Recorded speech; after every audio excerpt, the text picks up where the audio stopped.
All right, the Padres lose a heartbreaker, game 3 of this series. They already have lost this series, obviously, and they're just trying to not get swept tomorrow. Lose tonight 4-3 to the Dodgers.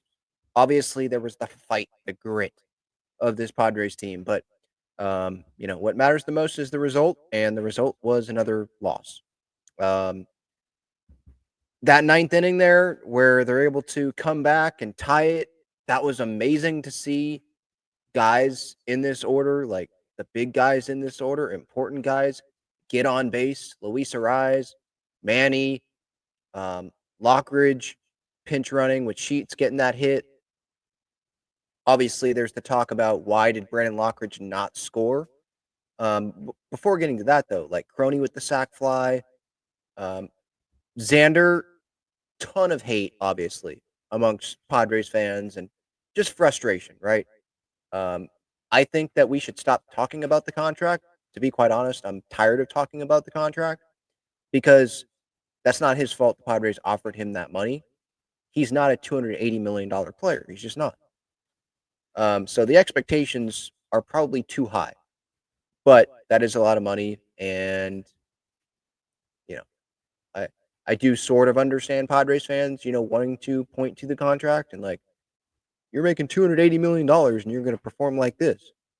Uh, Worst contract in Padres history? Yeah, probably. Probably will be, yeah. Haas was 144. But just like overall, we should have lower expectations.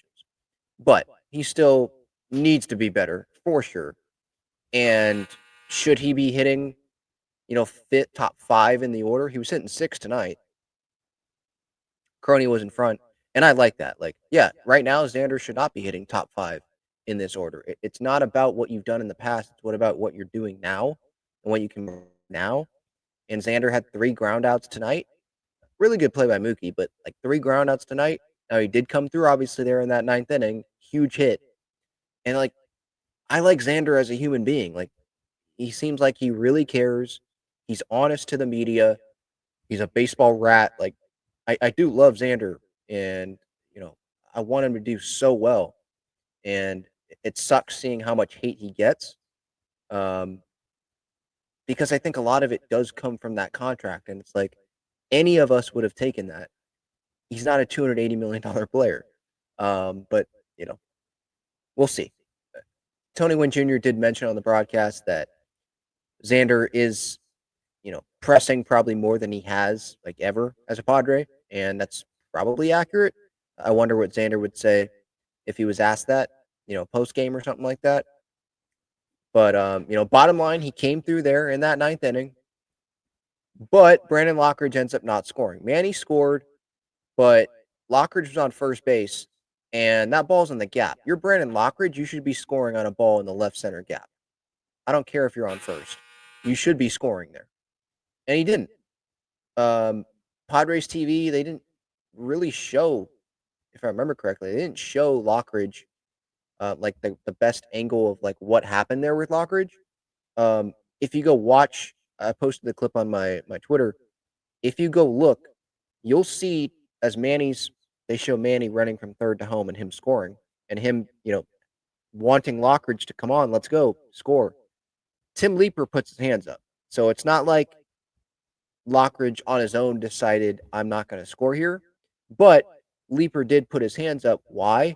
Because Lockridge obviously was not either he didn't get a good jump or there was one out. Let's remember that. Did he freeze and think that, whatever angle he had there at first base, did he think that I think it was Paz in center was going to get to that ball? I don't know, but yeah,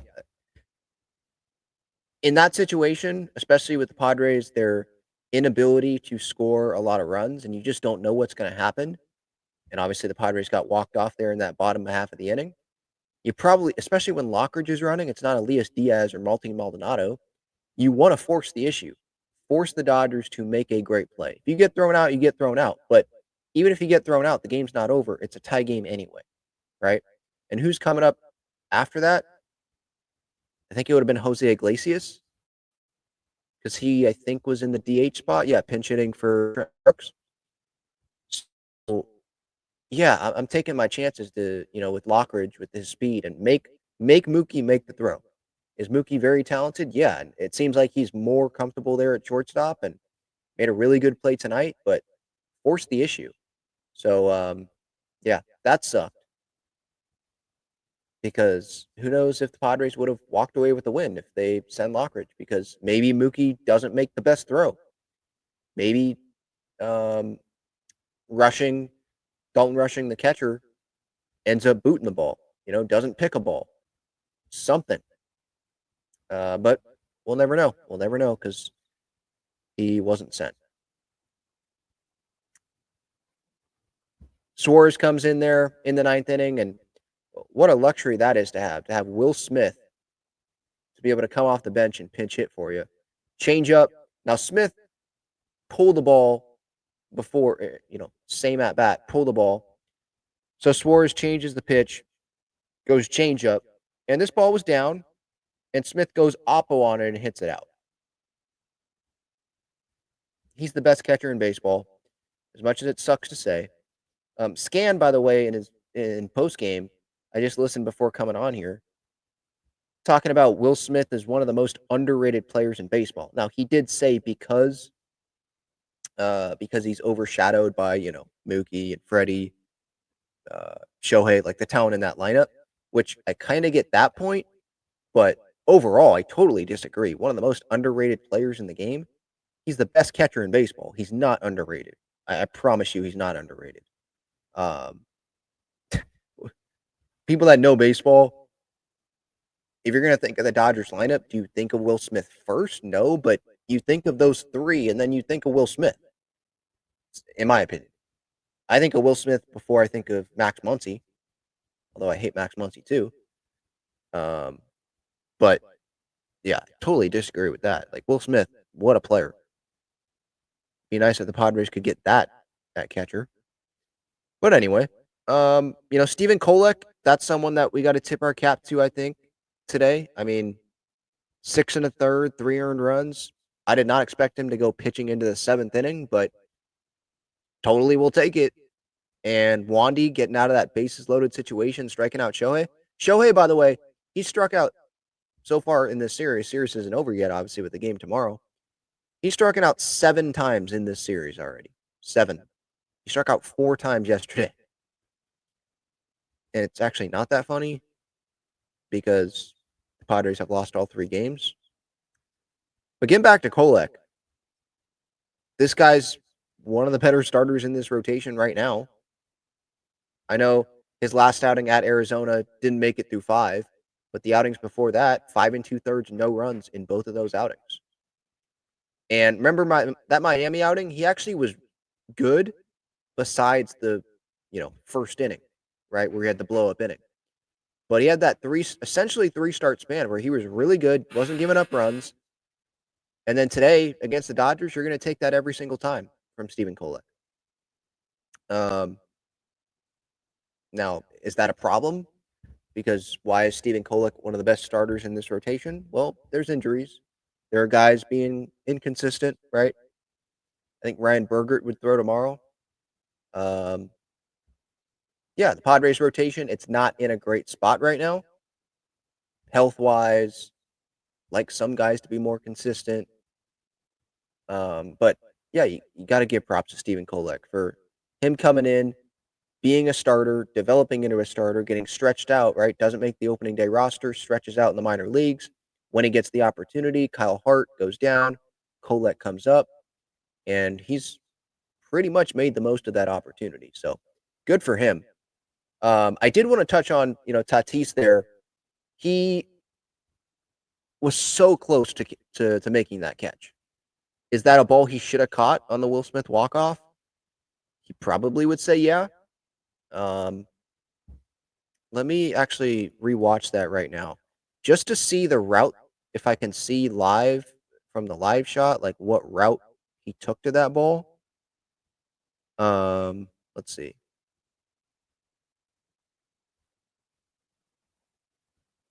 I'm watching it now. 91 from Suarez, by the way,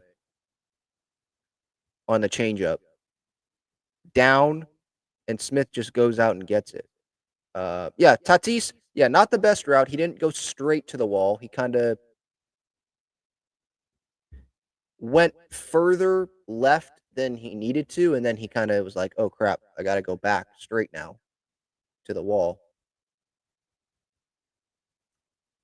Yeah, I'm rewatching it again. Took a little bit of a turn there and then missed it by literally inches. We talk about a game of inches and, like, someone pops a ball up instead of hitting a homer. Um, there's a game of inches on the defensive side too, and that's what happened there. Still, a really good piece of hitting, though, by Will Smith.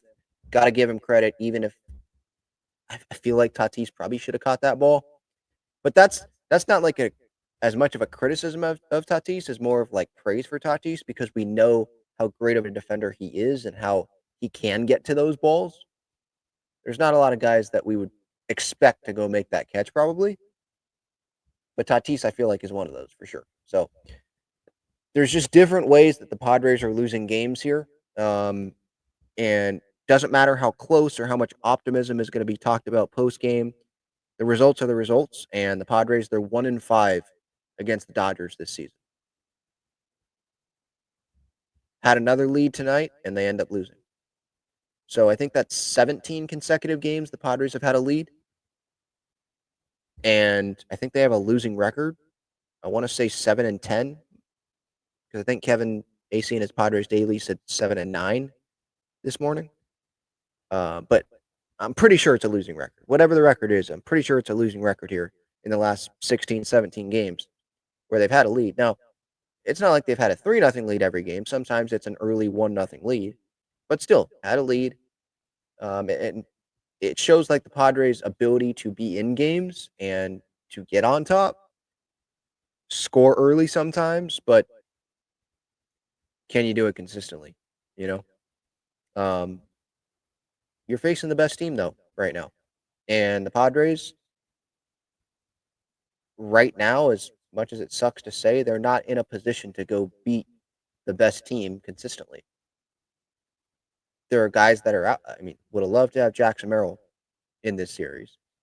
Michael King, Yu Darvish, Musgrove. I don't want to include because he's out for the entire regular season. You would think, but just key guys that are out. Um, but still, there's a lot of talent on this team. But yeah, the Dodgers they're a better team, and they've made less mistakes than the Padres have, and so it's not this big surprise that the Dodgers have taken the first three games, knowing watching the games and knowing what has happened in these three games. Um, You know, the Padres, yeah, they took advantage of the Muncy mistake, the throwing error. Um, Maybe Edmund should have caught that ball at second base in the ninth. Yesterday, obviously scoring that run on the balk from Kopech. So like they've been given some gifts by the Dodgers too, and they've lost these games. So it's really disappointing. Um, Maybe this will be talked about on sports talk radio. Andy Pages got hurt. Sorry, he got hit again today. Stared a little bit at Stephen Kolek as he was taking off his batting gloves. I think he knows that that wasn't intentional. It's not like there were words exchanged when Kolek was exiting the game and Pajes was kind of right there, you know, down the first baseline. Um, but that's something obviously as of note. Kolek gets booed as he walks off the mound because he just hit their guy. I get it. But yeah, Manny, there was one up and in a little bit from Sheehan today, but there wasn't a ton of, sparks, if you will, like yesterday with the ejection and the warnings and all that. So, again, I end this video by saying, missed you, Jackson. Want to have you back. Hopefully, he's progressing, you know, on that concussion IL, and we'll see when he'll return. It's a minimum 7 days that he will have to be out. Bryce Johnson actually has kind of been impressive with the speed and getting on base when he has been in games here. But, you know, to have to be facing the Dodgers and you don't have King, you don't have Darvish, you don't have Pivetta starting even in any of these games. I know he started last series, and you've got Sheets in left, you've got Trenton Brooks DHing, and you've got Bryce Johnson in center field. Like, you go to me before the season and say, like, that's what's going to be happening in the lineup at Dodger Stadium with Stephen Kolek starting. Um, and again, this is before the season. Kolek's been pitching well, but before the season, I would have said, yeah, you're not winning these. You're not winning that game. You're not winning that series based on what these lineups have looked like and the pitching matchups. Even with the Dodgers throwing bullpen games, that's that can be more difficult because you're facing so many arms and nasty guys. Maybe a little bit harder to, and the Dodgers strategize those bullpen games so that they have the advantageous matchups, obviously. So it makes it tough. But yeah, losing 4 games to the Dodgers, that would be really rough. It's already rough. They've lost, what, 6 of their last 7 now? 1-5 this season against the Dodgers. Just got to hope it's a 2022 situation where, when it matters the most in October, if these two teams face off, then the Padres can get that last laugh. But yeah, another um, disappointing game, disappointing ending, kind of kicking the nuts for sure at the end there because Xander comes through and you're like, oh my gosh, here we go. But then just for Will Smith to walk it off like right there, didn't even get to extras, just sucks.